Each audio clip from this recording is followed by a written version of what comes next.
Ang huling tunog na narinig ni Lika Alcantara ay isang mahinang pag-ubo mula sa makina na sinundan ng isang nakabibinging katahimikan. Napakapit siya ng mariin sa manibela, ang kanyang mga kuko ay bumaon sa mamahaling katad nito.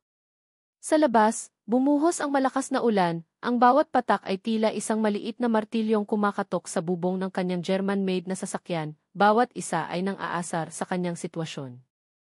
Hindi maaari ito, bulong niya sa sarili, ang kanyang boses ay nanginginig sa pinaghalong inis at hindi paniniwala. Sinubukan niyang paandarin muli ang sasakyan. Isang beses. Pangalawa. Pangatlo. Wala. Tanging isang mahinang pag-click ang sagot. Patay na. Ganap na patay. Kinuha niya ang kanyang cellphone mula sa upuan sa tabi. No service.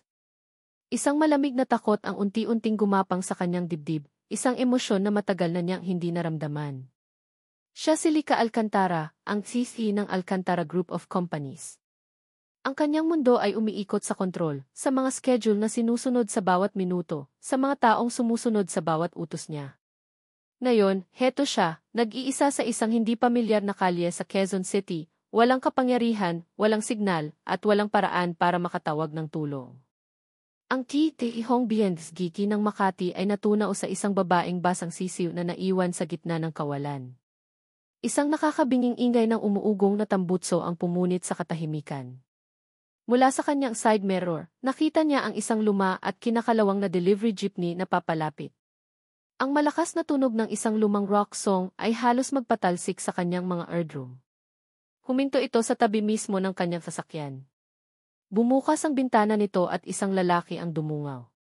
Magulo ang buhok nito, basa ng ambon. May mansa ng arena sa pisngi. Nakasuot ito ng isang simpleng puting sando na nagpapakita ng kanyang mga braso na halatang sanay sa mabibigat na gawain. Miss, okay ka lang? Mukhang may problema ang sasakyan mo, sigaw nito, para malampasan ang ingay ng ulan at ng kanyang sariling radyo. Tinaasan siya ng kilay ni Lika. Ang kanyang pagkainis ay napalitan ng iritasyon. Obviously, may problema, sagot niya, ang lamig sa kanyang boses ay sapat na para magyelo ang ulan. Kung wala kang maitutulong, umalis ka na lang. Umisi ang lalaki, hindi man lang natinag sa kanyang kasungitan. Sungit naman. Nagtatanong lang. Bumaba ito mula sa jeepney, hindi alintana ang ulan. Lumapit ito sa bintana ni Lika. Panadero ako, hindi mekaniko. Pero baka sakaling may magawa ako. Hindi ko kailangan ng tulong mo, mabilis na sagot ni Lika, habang lihim na tinitingnan muli ang kanyang cellphone. No service pa rin. Sigurado ka, tanong ng lalaki, ang ngisi ay hindi pa rin nawawala sa kanyang mga labi. Sumandal ito sa kanyang sasakyan. Dahil sa itsura ng lugar na to, baka abutin ka ng siyam-siyam bago may dumaang tow truck. Lalo na sa ganitong ulan. Buwisit. Alam ni Lika na tama ang lalaki. Bawat segundo na narito siya ay isang segundong nasasayang. Mayroon siyang napakahalagang meeting sa loob ng 2 oras. Magkano, tanong niya, bumabalik sa tanging lengguwahe na alam niya, ang pera.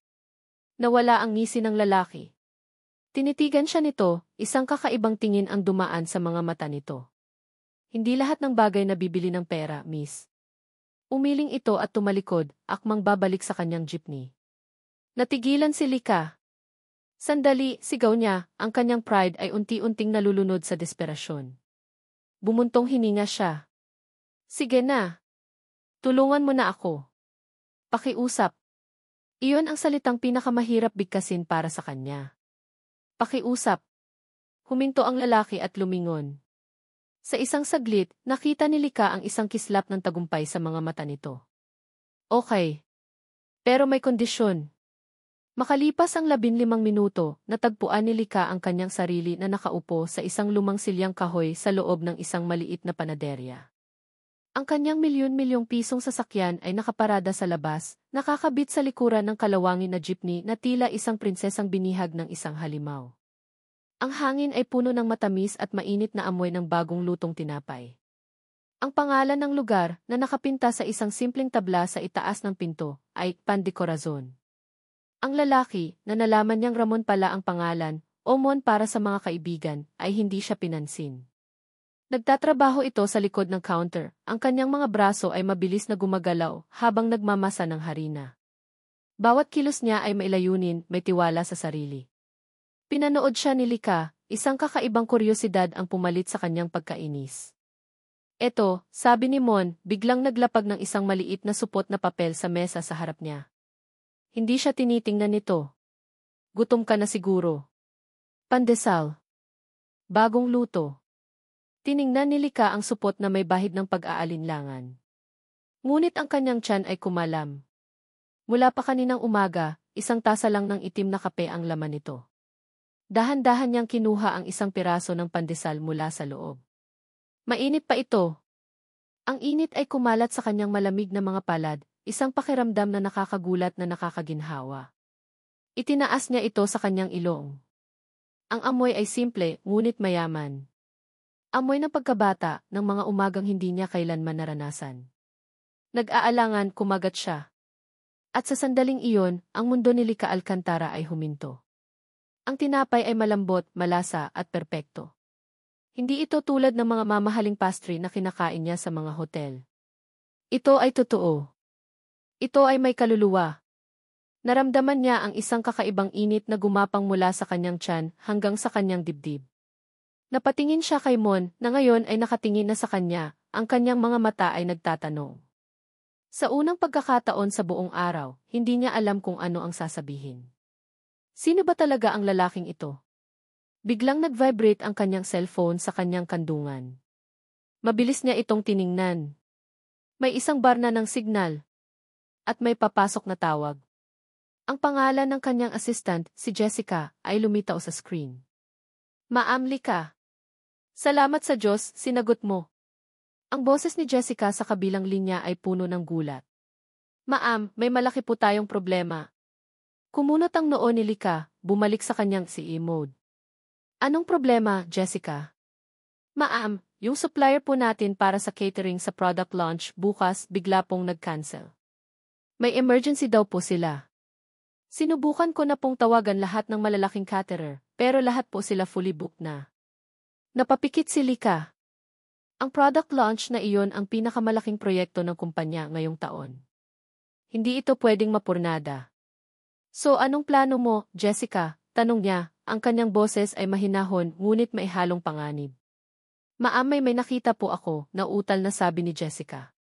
Isang maliit na panaderya lang po, pero ang taas ng ratings online. Sabi nila, pinakamasarap daw po ang tinapay sa buong Quezon City. Malapit lang po daw dyan sa lugar kung nasaan kayo ngayon. Ang pangalan po ay Pan de Corazon. Bumagsak ang panga ni Lika. Ang kanyang mga mata ay dahan-dahang itinaas mula sa kanyang cellphone patungo sa harap. Doon, sa ibabaw mismo ng pinto kung saan siya nakaupo, ay ang nakapintang karatula, malinaw na malinaw sa kabila ng madilim na hapon. Pan de Corazon. Nanatili siyang nakatitig doon, ang kinagat na pandesal ay nakabitin sa kanyang kamay, ang isip ay blanko. Pinanood ni Ramon de Leon ang babae sa kanyang harapan. Ang kaninang anyo nito na parang isang basang sisiw na naligaw ay biglang naglaho. Sa isang iglap, bumalik ang tindig ng isang reyna. Ang paraan ng pagtayo nito, ang paraan ng paghawak sa cellphone, ang lamig na bumalik sa kanyang mga mata, lahat ay sumisigaw ng kapangyarihan. Siya si Lika Alcantara, ang si. At siya, Simon, ay ang hamak na panadero na nagkataong nasa tamang lugar sa maling oras. O baka naman sa tamang oras. Ibinaba nito ang cellphone at humarap sa kanya.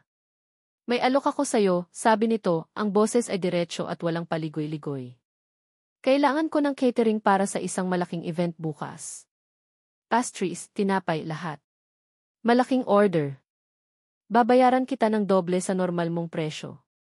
Napangisi si Simon pero walang tuwa sa kanyang ngiti. Ito na nga ba ang sinasabi niya? Para sa mga taong tulad niya, lahat ay may presyo. Miss Alcantara, sabi niya, habang pinupunasan ang kanyang mga kamay sa isang basahan na nakasabit sa kanyang balikat.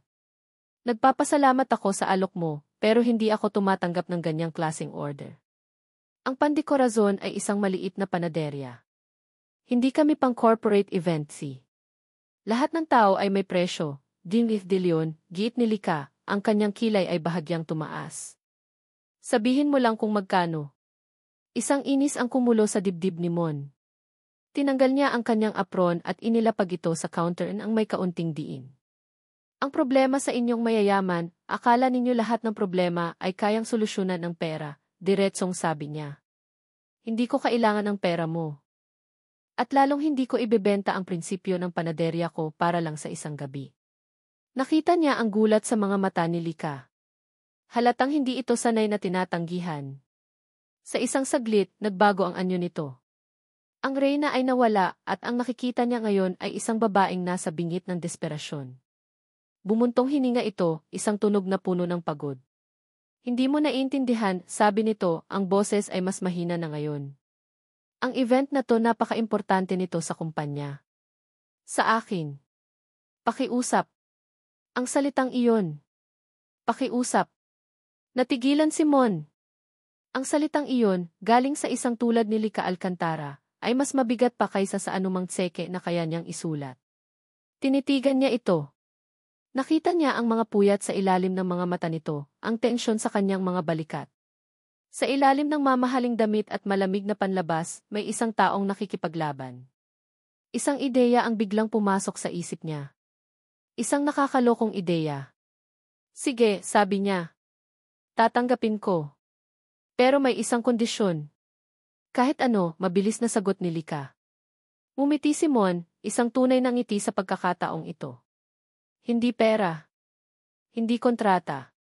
Itinuro niya ang isang ekstrang apron na nakasabit sa pader. Isusuot mo yan. At tutulungan mo ako magdamag. Gusto kong malaman mo kung ano ang pakiramdam na paghirapan ang bawat piraso ng tinapay na ihahain mo bukas. Nanlaki ang mga mata ni Lika Alcantara. Ano? Ako? Magmamasa ng harina? Iyon ang kondisyon ko, sabi ni Mon, nagkibit balikat.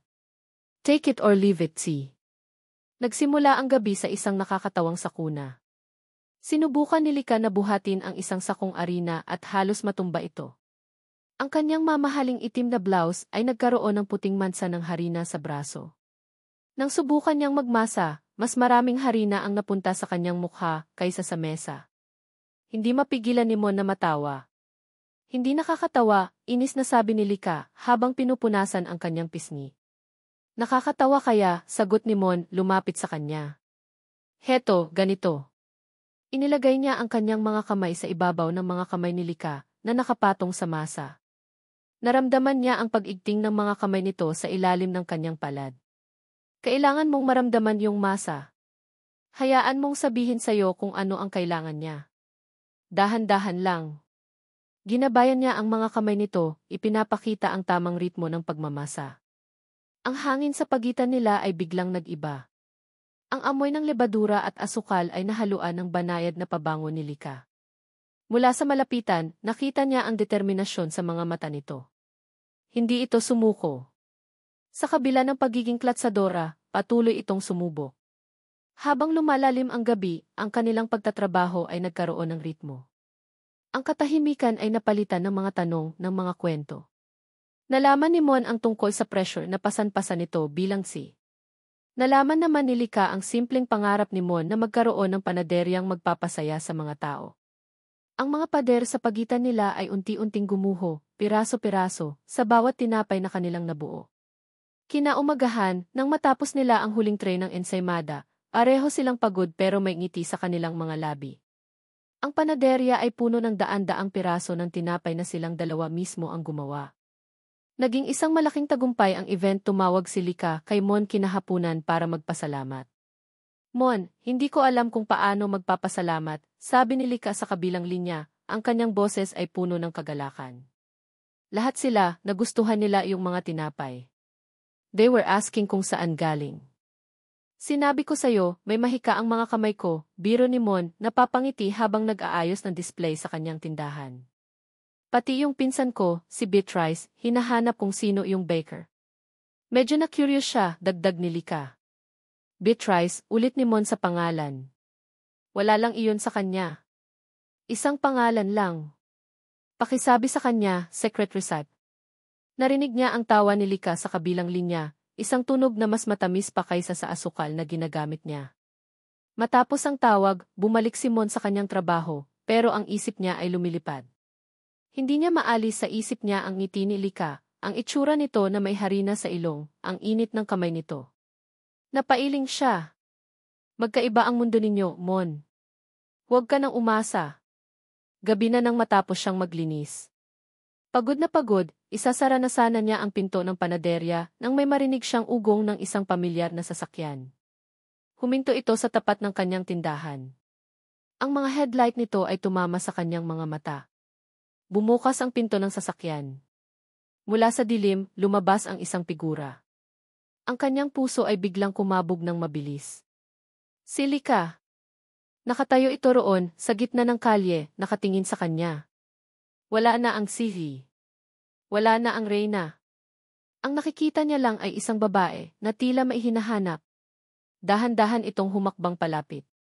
Ang katahimikan ng gabi ay bumalot sa kanila. Monni. Ang pangalan niya, binigkas nito sa isang mahinang tinig, ay tila isang awit. Isang tanong. Isang pangako. Tumayo lang si Mon doon, hindi makagalaw, ang isip ay nagtatanong kung bakit ito bumalik. Hindi alam ni Lika kung ano ang nagtulak sa kanya na bumalik.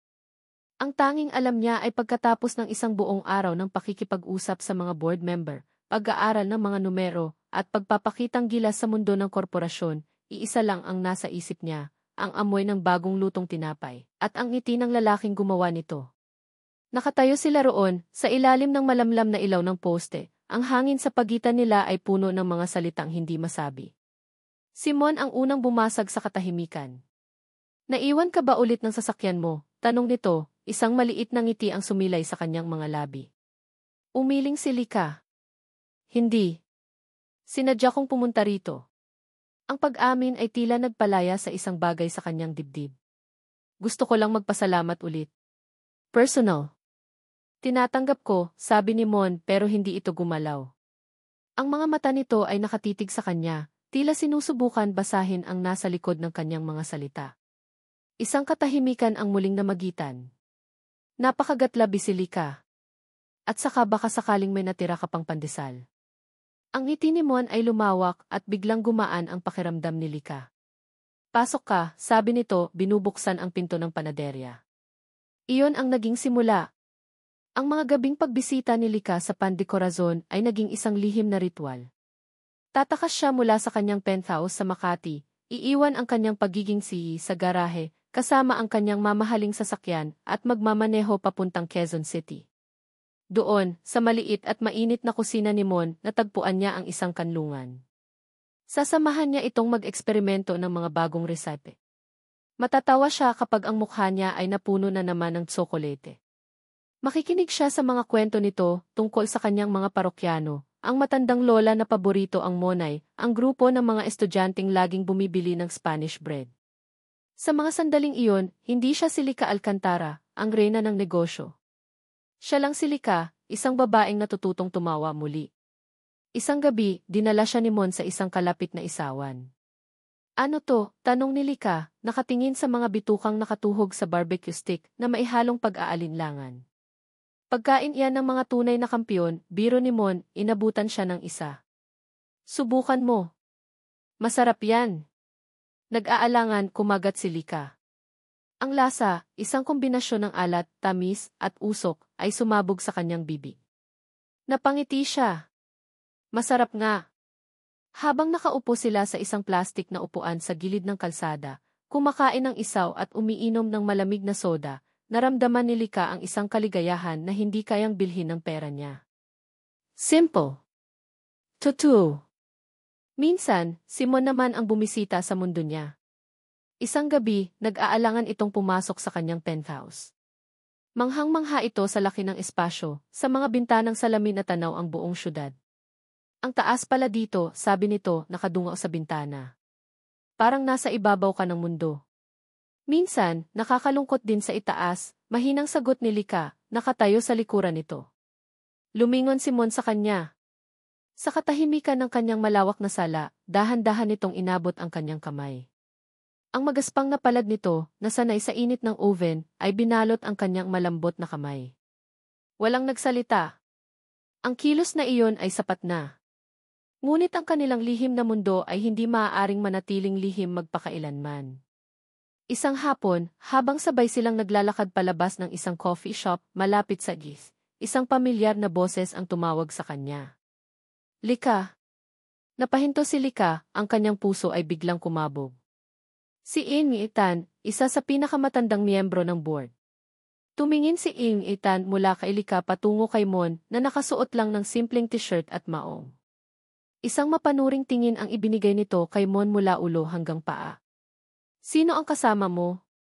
Bago pa man makasagot si Lika, nagsalita na si Mon. Kaibigan niya po ako, sabi nito, ang boses ay magalang ngunit matatag. Umisi si Ing Tan. Kaibigan, ulit nito, ang tono ay puno ng pangungutya. Lika, kailangan nating mag-usap tungkol sa imahe mo. Ang imahe ng kumpanya. At saka ito tumalikod at umalis. Naramdaman ni Lika ang paglamig ng kanyang dugo. Ang tingin ni Ing Tan, ang paghusga, ito ang mundong ginagalawan niya.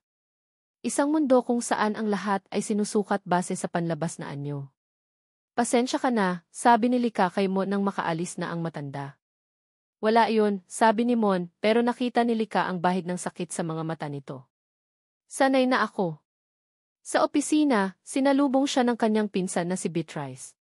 May dala itong kape, ang ngiti nito ay kasing tamis ng asukal. Pinsan, mukhang stress ka. Heto, kape para sa'yo. Salamat, Bea, sabi ni Lika, minamasahe ang kanyang sentido. Narinig ko yung nangyari kanina kay Emitan, sabi ni Bea, ang boses ay puno ng kunwaring pag-aalala. Alam mo naman yung mga matatandang yun, napaka-judgmental. Pero pinsan, mag-ingat ka lang ha. May mga naririnig akong chismis na may isang competitor daw tayo, ang Velasco Shipping, na nagpapadala daw ng espiya para sirain ang ETH mula sa loob. Ang sabi, ang ginagamit daw nila ay isang taong hindi mo akalain. Yung tipong mukhang simple, madaling pagkatiwalaan para makuha ang loob ng target. Tumingin si Lika kay Beatrice. Saan mo naman narinig yan?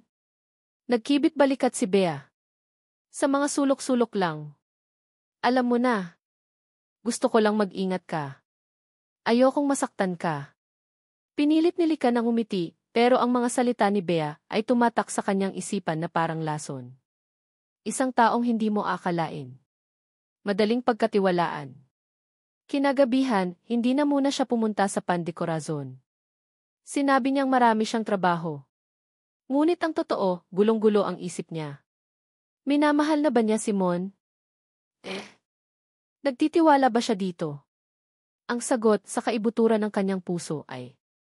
Pero ang laso ng pagdududa na itinanim ni Beatrice at diniligan ng mapanghusgang mundo niya ay nagsisimula ng umusbong. Kinaumagahan, may isang maliit na kahon na naghihintay sa kanyang desk, iniwan ng receptionist. Binuksan niya ito. Sa loob ay isang maliit na keychain na gawa sa kahoy, inukit sa hugis ng isang maliit na rolling pin. May kasama itong sulat. Para hindi mo makalimutan ang una nating gabi. Mon! Napangiti si Lika. Ang lahat ng kanyang pagdududa ay biglang naglaho na parang bula. Ang simpleng regalong iyon ay mas mahalaga pa kaysa sa lahat ng diamanting natanggap niya. Ito ay gawa sa kamay. Galing sa puso. Kinuha niya ang kanyang cellphone para tawagan si Mon at magpasalamat. Ngunit bago pa niya madial ang numero, biglang pumasok si Jessica, ang kanyang assistant, na tila nakakita ng multo. Walang imik, inabot nito sa kanya ang isang tablet. Maamsi si Beatrice po. Pinapabigay. Nagtatakang kinuha ni Lika ang tablet. Ang nasa screen ay isang email mula kay Beatrice. Ang subject, I'm so sorry, Lika. You need to see this. Sa ibaba, may isang attached na litrato. Dahan-dahan niyang pinindot ito. Nang lumitaw ang litrato, naramdaman ni Lika na parang sinaksak ang kanyang puso. Ang litrato ay kuha sa isang mamahaling restaurant. Nakatalikod si Mon, pero kilalang-kilala niya ang anyo nito. Ang kausap nito ay isang lalaking kilalang-kilala rin niya, si Edith Velasco, ang may-ari ng Velasco Shipping. Ang pinakamatindi nilang kalaban. Ang anggulo ng kuha ay nagpapakita na sila ay magkalapit, tila may isang lihim at seryosong pinag-uusapan. Ang keychain na gawa sa kahoy ay nahulog mula sa kanyang kamay at tumama sa sahig na gawa sa marmol, lumilikha ng isang maliit, malungkot na tunog sa gitna ng nakabibinging katahimikan ng kanyang opisina. Ang keychain na gawa sa kahoy ay nahulog mula sa kanyang kamay at tumama sa sahig na gawa sa marmol, lumilikha ng isang maliit, malungkot na tunog sa gitna ng nakabibinging katahimikan ng kanyang opisina. Para kay Lika, ang tunog na iyon ay kasing lakas ng isang pagsabog. Nakatitig pa rin siya sa tablet, ang mga mata niya ay hindi makapaniwala sa nakikita.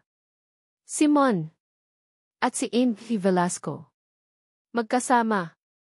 Ang mga salita ni Beatrice ay umalinggaw sa kanyang isipan na parang isang sumpa, isang taong hindi mo akalain. Madaling pagkatiwalaan. Ang lason, na dati isang bulong lamang, ay ngayon ay isang sigaw na bumabasag sa kanyang pagkatao. Biglang bumukas ang pinto at pumasok si Beatrice, ang mukha ay puno ng kunwaring awa. Lika, nakita mo na? Hindi lumingon si Lika. Ang kanyang mga mata ay nanatiling nakapako sa litrato. Saan-saan mo ito nakuha? Tanong niya, ang boses ay garalgal at halos hindi marinig. Isang kaibigan ang nagpadala sa akin. Nakita niya sila kagabi, malumanay na sabi ni Beatrice, lumalapit sa kanya. Lika, alam kong masakit. Alam kong mahirap paniwalaan Pero ano? Biglang tumayo si Lika, ang kanyang mga kamay ay nanginginig. Naniloko niya ako. Na lahat ng iyon. Yung mga gabi sa panaderya, yung mga ngiti niya, yung pag-aalala, lahat yun kasinungalingan. Hinawakan ni Beatrice ang kanyang braso. Ayokong isipin yan, pinsan. Pero may isa pa akong ipapakita sa'yo. Ayokong ipakita sana, pero kailangan mong malaman ang buong katotohanan. Inilabas ni Beatrice ang sarili nitong cellphone at ipinakita kay Lika ang isang larawan ng bank statement. Isang malaking halaga, 5 milyong piso, ang pumasok sa isang bank account sa ilalim ng pangalang Piramon de Leon. Ang nagdeposito, isang shell company na matagal nang iniugnay ng mga chismis sa industriya sa Velasco Shipping. Iyon na. Ang huling pako sa kabaong ng kanyang puso. Ang sakit ay napakabigat, napakatindi na naging manhid siya.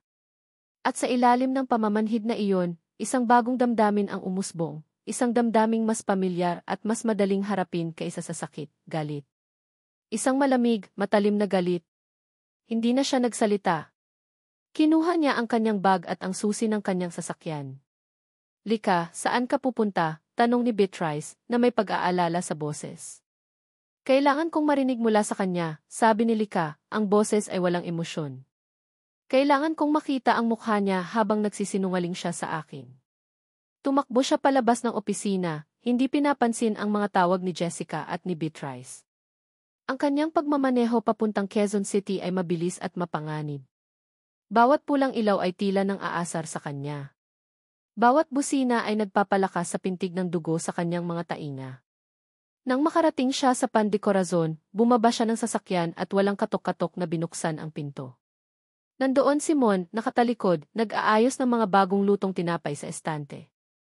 Lumingon ito nang marinig ang pagbukas ng pinto, isang malapad na ngiti ang agad na sumilay sa kanyang mukha nang makita siya. Lika! Ang aga mo ata. Ang ngiti nito ay unti-unting nawala nang makita ang anyo ni Lika. Ang kanyang mukha ay parang isang maskara ng yelo. Bakit ka nandito? Tanong nito, ang boses ay puno ng pag-aalala. May problema ba? Mon. May problema, sagot ni Lika, ang kanyang boses ay nanginginig sa pinipigilang galit. Isang malaking problema. At ikaw ang problema. Kumunot ang noo ni Mon. Ano? Anong ibig mong sabihin? Naglakad si Lika palapit, ang bawat hakbang ay mabigat. Huwag ka nang magkunwari. Alam ko na ang lahat. Ang lahat ng ano, pag-aalalang tanong ni Mon. Lika, natatakot ako sa'yo. Ano bang nangyayari? Isang mapait na tawa ang kumawala sa bibig ni Lika. Natatakot? Ikaw ang natatakot? O baka naman natatakot ka dahil nabuking ka na?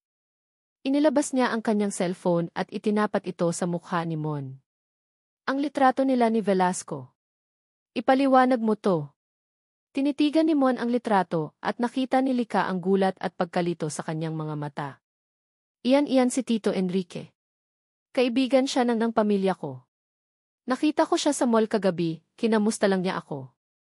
Matagal na kaming hindi nagkita. Tito Enrique, ulit ni Lika, ang kanyang boses ay puno ng sarkasmo.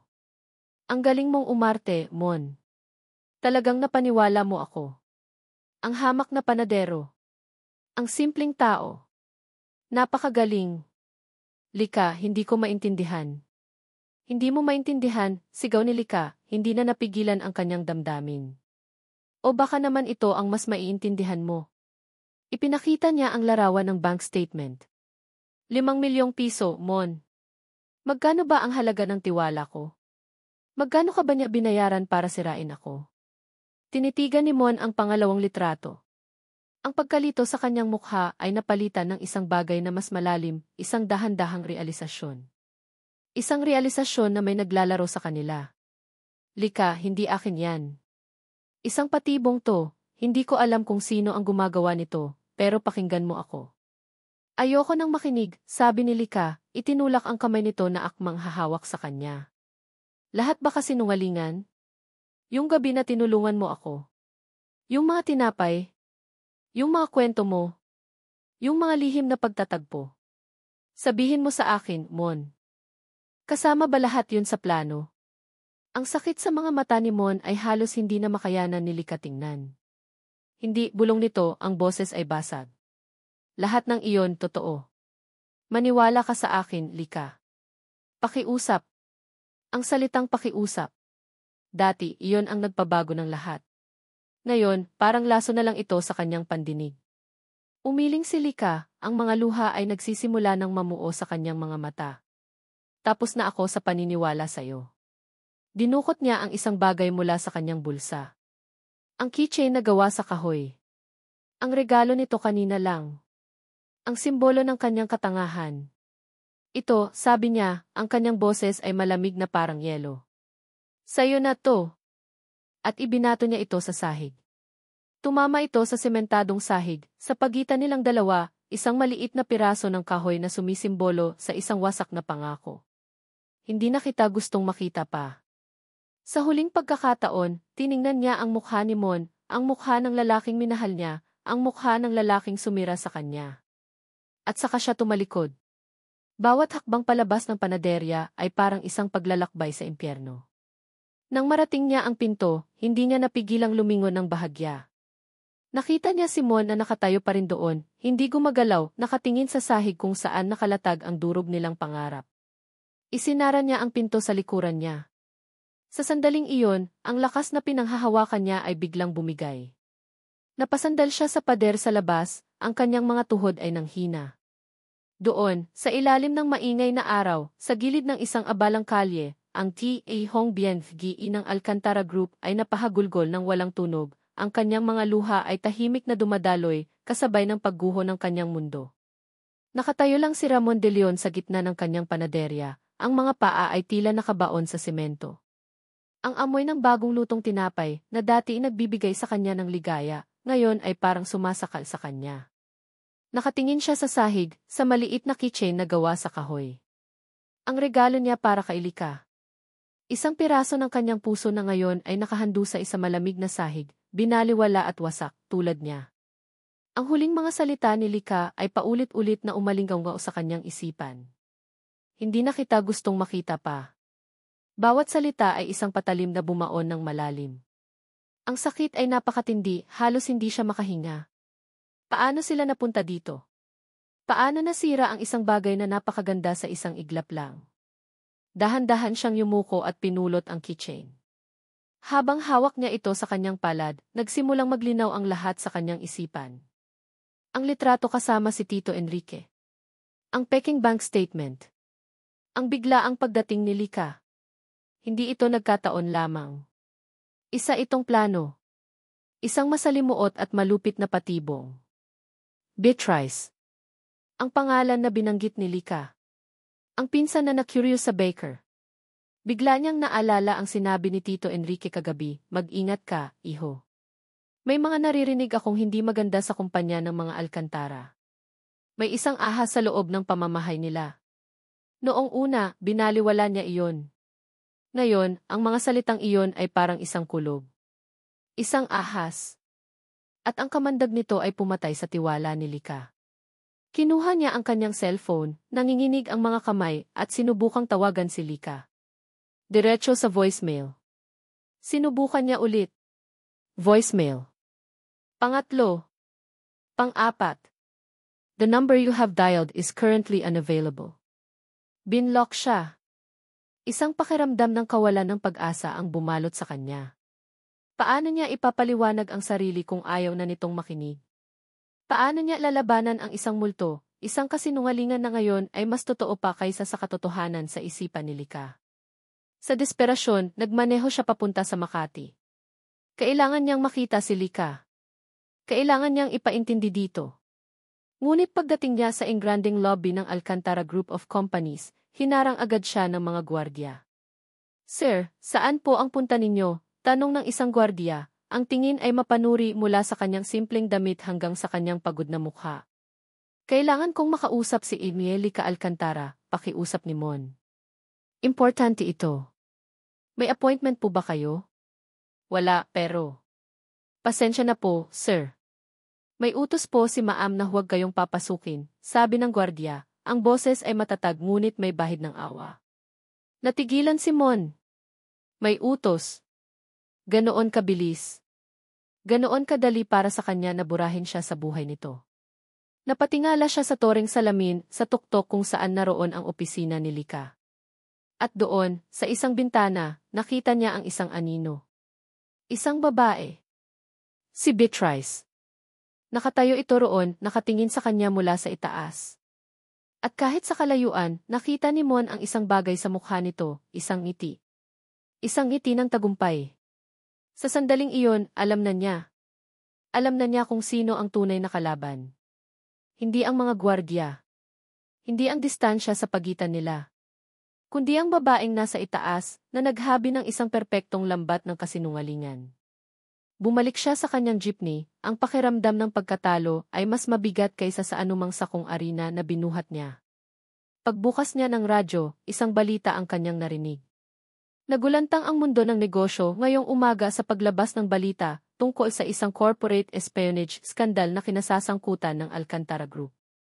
Ayon sa mga source, isang malapit umano sa CEO na si Lika Alcantara ang sinasabing nag-leak ng mga sensitibong impormasyon sa karibal nitong kumpanya. Napahampas si Mon sa manibela. Hindi lang ang relasyon nila ang sinira ni Beatrice. Sinisira nito si Lika. Ang kumpanya nito. Ang buhay nito. At ginagamit siya bilang sandata. Gabi na nang makabalik siya sa kanyang panaderya. Ang lugar na dati kanyang kanlungan ay tila naging isang kulungan.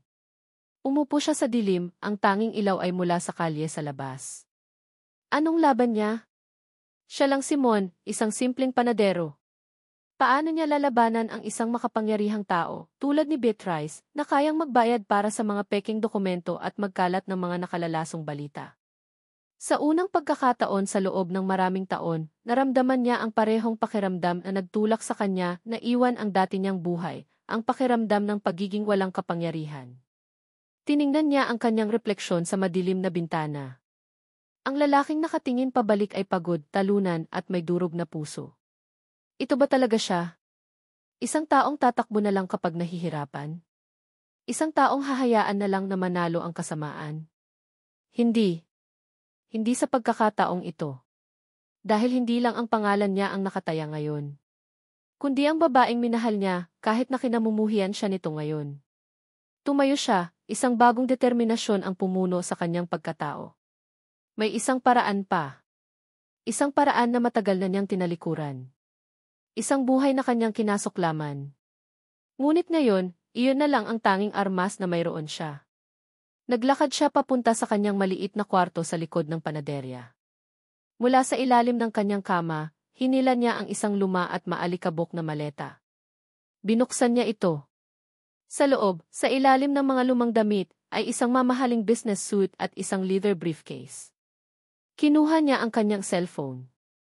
Nag-scroll siya sa kanyang mga contact, lampas sa mga numero ng kanyang mga supplier ng harina at itlog, hanggang sa dulo ng listahan. Isang pangalan ang naroon, isang numerong hindi niya tinawagan sa loob ng 5 taon. Huminga siya ng malalim at pinindot ang call button. Dalawang ring lang. Isang malalim, formal, at makapangyarihang boses ang sumagot sa kabilang linya. Isang boses na halos kinalimutan na niya. Nanginginig ang boses ni Mon, ngunit may diin. Dad, sabi niya. Uwi na ako. Ang conference room ng Alcantara Group ay tila isang arena ng mga Romano. Si Lika Alcantara ay nakaupo sa gitna, pakiramdam niya ay isa siyang gladiator na napapalibutan ng mga gutom na leon. Ang bawat miyembro ng board ay nakatingin sa kanya, ang kanilang mga mata ay puno ng paghusga, pagdududa, at ang iba, ng hayagang kasiyahan sa kanyang pagbagsak.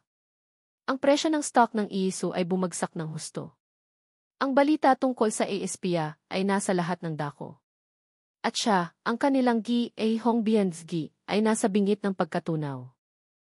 Alcantara, nagsimula si Tan, ang kanyang boses ay malamig at walang awa. This is a disaster. Ang iyong personal na kawalan ng pag-iingat ay naglagay sa buong kumpanya sa alanganin. How could you let a man, simple baker, get so close to you and our company secrets? Hindi sumagot si Lika. Ano ang sasabihin niya? Na nagmahal siya. Na nagtiwala siya. Na naging tanga siya. Bawat salita ay parang bubog sa kanyang lalamunan. Tumayo si Beatrice. Ang kanyang anyo ay puno ng kabigatan at peking pagsisisi. Mga ginoo, mga ginang, nagsimula siya. Ang kanyang boses ay malumanay ngunit may diin. Masakit para sa akin na makita ang aking pinsan sa ganitong sitwasyon. Mahal ko siya. Ngunit ang kapakanan ng Alcantara Group ay dapat nating unahin. Sa panahong ito ng krisis, kailangan natin ng isang lider na matatag, isang lider na hindi nadadala ng emosyon. Kaya't buong kababaang loob di. Huminto si Beatrice, tinitingnan ang bawat isa sa kanila. Inaalok ko ang aking sarili para pansamantalang pamunuan ang kumpanya habang nililinis natin ang gulong ito. Ilang miyembro ng board ang tumango bilang pagsang-ayon. Ito na. Ang kudeta. Ang plano ni Beatrice ay perpektong gumagana. Naramdaman ni Lika ang paglamig ng kanyang mga kamay. Ito na ba ang katapusan? Ang lahat ng pinaghirapan niya, ng kanyang ama, ay mawawala na lang dahil sa isang pagkakamali ng puso. Ngunit sa gitna ng kanyang desperasyon, isang maliit na bagay ang bumabagabag sa kanya. Isang bagay na hindi tama. Ang bank statement. Ang peking bank statement. Pinilit niyang alalahanin ang detalye nito habang nagtatalo ang board. At bigla, isang imahe ang nag-flash sa kanyang isipan, isang maliit na code sa ibaba ng statement. Transaction code, AG internal. AG internal. Isang code na ginagamit lamang para sa mga transaksyon sa loob ng Alcantara Group. Imposibleng gamitin iyon ng isang external na kumpanya tulad ng Velasco. Ang nagpagawa ng peking dokumento ay may access sa internal system ng IS. Isang tao sa loob. Napatingin siya kay Beatrice na ngayon ay buong kumpiyansang nakikipag-usap sa mga board member. Ang ahas. Ang ahas ay nasa loob mismo ng silid na ito. Bago pa man siya makapagsalita, biglang bumukas ng malakas ang pinto ng conference room. Lahat ng mga mata ay napalingon sa pinto. Dalawang lalaking nakasuit ang pumasok, sinundan ng isang pamilyar na mukha, si Iggy Velasco. Ngunit hindi ito ang sentro ng atensyon. Ang lalaking pumasok sa likuran nila ang nagpatigil sa paghinga ng lahat, lalo na ni Lika. Nakatayo doon si Mon. Ngunit hindi ito ang Mon na kilala niya. Wala na ang simpleng panadero na may harina sa pisngi. Ang lalaking nasa harapan nila ngayon ay nakasuot ng isang perpektong tabas na kulay abong suit. Ang kanyang buhok ay maayos na nakasuklay. Ang kanyang tindig ay tuwid at puno ng otoridad na hindi pa niya kailanman nakita. Ang kanyang mga mata, nang magtama ang kanilang mga paningin, ay puno ng sakit, ngunit mayroon ding isang bakal na determinasyon. Naglakad siya papasok sa silid na parabang pag-aari niya ito. Ang hangin ay tila yumanig sa kanyang pagdaan. Ang mga miyembro ng board ay napatingin sa kanya, nagtataka kung sino ang estrangherong ito na biglang pumasok sa kanilang pribadong pagpupulong. Si Beatrice ang unang nakabawi mula sa pagkabigla. Ang kanyang mukha ay biglang namutla, ang kulay ay nawala na parang hinigop ng lupa. Sino ka? Anong ginagawa mo dito? Security. Hindi pinansin ni Mon si Beatrice. Ang kanyang mga mata ay nanatiling nakatutok kay Lika, na nakatingin sa kanya, ang kanyang bibig ay bahagyang nakabuka sa hindi makapaniwalang pagkamangha. Huminto si Mon sa gitna ng silid.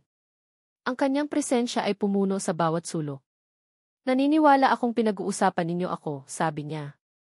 Ang kanyang boses. Ibang-iba. Malalim, kalmado, at may bigat ng kapangyarihan na nagpatahimik sa lahat. Naglakad siya palapit sa mesa, inilapag ang isang leather briefcase. Patawarin ninyo ang aking paggambala. Ngunit may ilang bagay na kailangan kong linawin. Lumingon siya sa buong silid, ang kanyang tingin ay matalim. Ang pangalan ko ay Ramon de Leon. Ng De Leon Shipping Lines. At narito ako para linawin ang lahat. Isang nakabibinging katahimikan ang bumalot sa silid. Ang De Leon Shipping Lines. Ang pinakamalaking shipping conglomerate sa buong bansa na nakabase sa Cebu. Isang pangalan na kasing lakas, kung hindi man mas malakas pa, kaysa sa Alcantara. Napatingin si Lika mula kay Mon patungo kay Emif Velasco, na ngayon ay magalang na nakatayo sa likuran ni Mon. Naalala niya ang sinabi ni Mon, kaibigan siya ng pamilya ko. Hindi ito nagsinungaling. Ang kanyang puso ay kumalabog na parang isang tambol. Ang lalaking minahal niya, ang lalaking itinaboy niya, ang lalaking inakala niyang isang hamak na panadero ay isang hari na nagtatago. At ngayon, ang hari ay nagbalik. Ang katahimikan sa conference room ay napakabigat, halos nahihiwa ito. Tiningnan ni Mon ang bawat mukha sa paligid ng mesa, ang pagkalito, ang gulat, ang dahan-dahang pagkaunawa. Ngunit ang tanging mukha na mahalaga sa kanya ay ang mukha ni Lika. Nakita niya ang isang bagyo ng mga emosyon sa mga mata nito, pagkabigla, pagsisisi, at isang tanong na walang salitang namumutawi. Huminga siya ng malalim. Ito na ang sandali. Sa loob ng 5 taon, pinili kong mamuhay ng simple, nagsimula si Mon, ang kanyang boses ay umaalingaw sa tahimik na silid. Hindi dahil sa wala akong pagpipilian, kundi dahil iyon ang pinili ko. Ngunit may mga taong ginagamit ang pagiging simple ng iba para sa kanilang masamang hangarin. Binuksan niya ang kanyang briefcase. Ang unang inilabas niya ay isang tablet at ipinlay ang isang video. Isang grainy na CCTV footage mula sa isang parking lot. Malinaw na makikita si Beatrice na may inaabot na makapal na envelope sa isang lalaking nakatalikod. Ito si Emil Beatrice Alcantara, nakikipagkita sa isang kilalang forger, 2 araw bago lumabas ang peking bank statement, paliwanag ni Mon. Isang bulungan ang nagsimula sa paligid ng mesa. Si Beatrice ay napasandal sa kanyang upuan, ang mukha ay puting-puti na parang papel. Hindi totoo yan. Peke yan. Hindi siya pinansin ni Mon. Sumenyas siya kay Emif Velasco. Tito Enrique, maaari mo bang sabihin sa kanila kung ano talaga ang nangyari sa pagkikita natin? Tumango si Emif Velasco. Si Ramon ay parang anak ko na. Ang kanyang ama ay matalik kong kaibigan.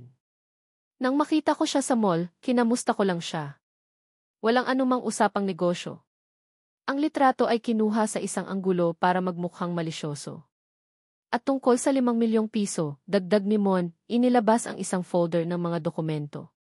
Narito ang tunay na bank records ng aking personal na account. Walang pumasok na ganoong halaga. Ang peking statement na ipinakita sa inyo ay ginawa para sirain hindi lang ako, kundi ang tiwala ninyo kay Lika Alcantara.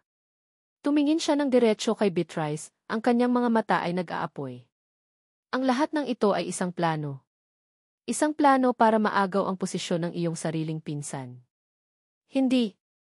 Nagsisinungaling siya, sigaw ni Beatrice, tumatayo, ang kanyang pagiging kalmado ay ganap nang nawala. Ngunit huli na ang lahat. Ang katotohanan ay naroon na, hindi maitatanggi.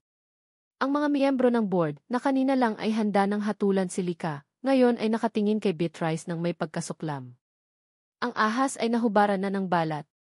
Lika Alcantara. Pinanood ni Lika ang pagbagsak ni Beatrice. Ang kanyang pinsan, ang kanyang kadugo, ay dahan-dahang napaupo, talunan at lantad.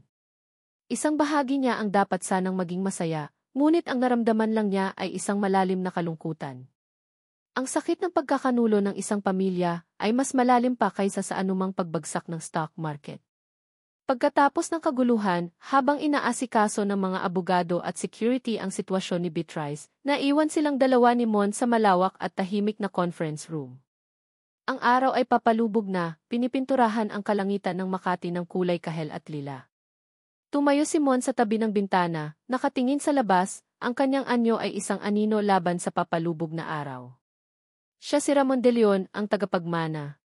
Ngunit ang nakikita pa rin ni Lika ay si Mon, ang kanyang panadero. Dahan-dahan siyang lumapit. Bawat hakbang ay mabigat sa pagsisisi. Mon, bulong niya. Lumingon ito. Ang galit sa mga mata nito kanina ay nawala na. Ang natira ay ang sakit na siya mismo ang nagdulot. Dapat pala hindi ka lang doble ang siningil mo sa akin para sa catering na yun, sabi ni Lika, isang mapait na ngiti ang sumilay sa kanyang labi. Dapat pala, siningil mo ako ng 100,000,000.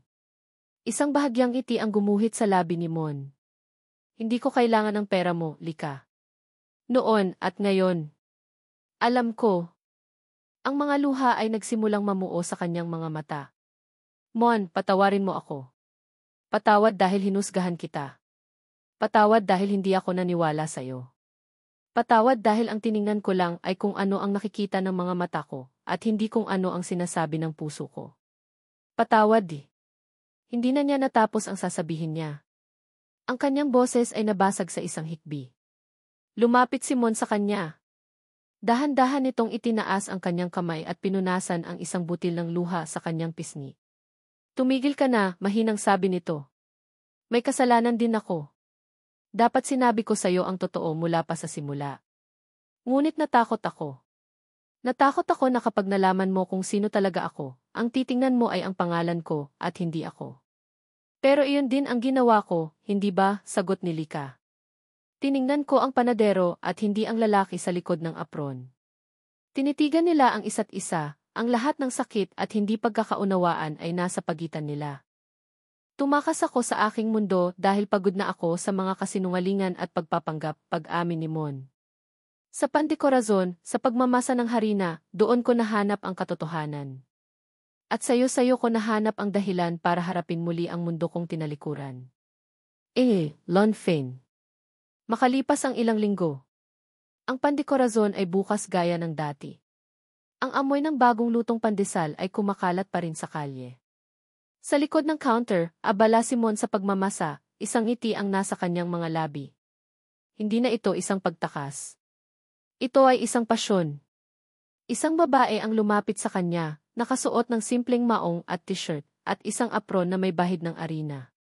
Inabutan siya nito ng isang tasa ng kape. Mukhang pagod ka na, Jingif de Leon, sabi ni Lika, isang mapaglarong ngiti ang nasa kanyang mga labi.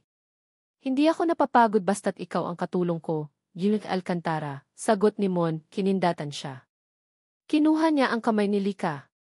Ang kanyang magaspang na palad at ang malambot nitong kamay ay magkasalikop.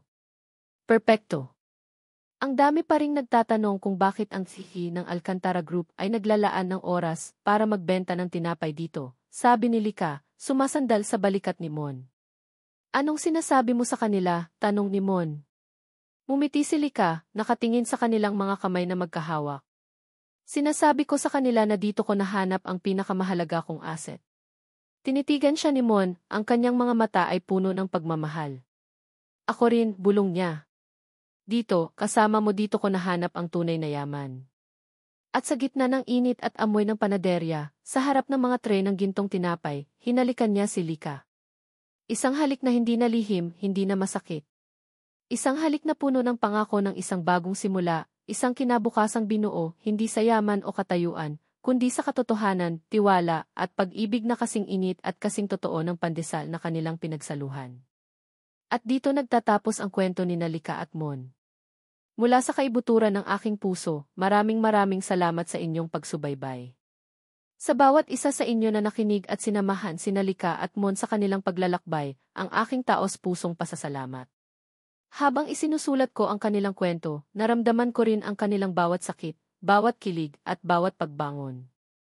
Hindi lang sila mga karakter sa papel, kundi mga salamin ng ating mga sariling karanasan sa pag-ibig, komplikado, masakit minsan, ngunit laging may dalang pag-asa. Ang kwento ni Lika at Mon ay isang paalala na ang tunay na pag-ibig ay hindi nasusukat sa yaman, sa posisyon, o sa kung ano ang nakikita ng mata. Ito ay matatagpuan sa katapatan, sa pag-unawa sa kabila ng di pagkakaunawaan, at sa tapang na magtiwala muli. Ito ay tungkol sa pagpapatawad, ang pagpapatawad sa iba, at higit sa lahat, ang pagpapatawad sa ating sarili para sa mga pagkakamaling nagawa natin. Sana, sa pagtatapos ng kwentong ito, ay may isang aral na manatili sa ating mga puso, na ang pinakamahalagang yaman sa mundo ay ang isang pusong tapat at isang pag-ibig na totoo. Nais kong marinig ang inyong mga saloobin. Ano ang pinakapaborito ninyong bahagi? Anong aral ang inyong napulot? Huwag po kayong mag-atubiling iwanan ang inyong mga komento sa ibaba. Bawat isa po sa mga ito ay mahalaga sa akin at nagbibigay inspirasyon na lumikha pa ng mga kwentong tatatak sa inyong mga puso. Muli, maraming salamat po. Hanggang sa ating susunod na kwento.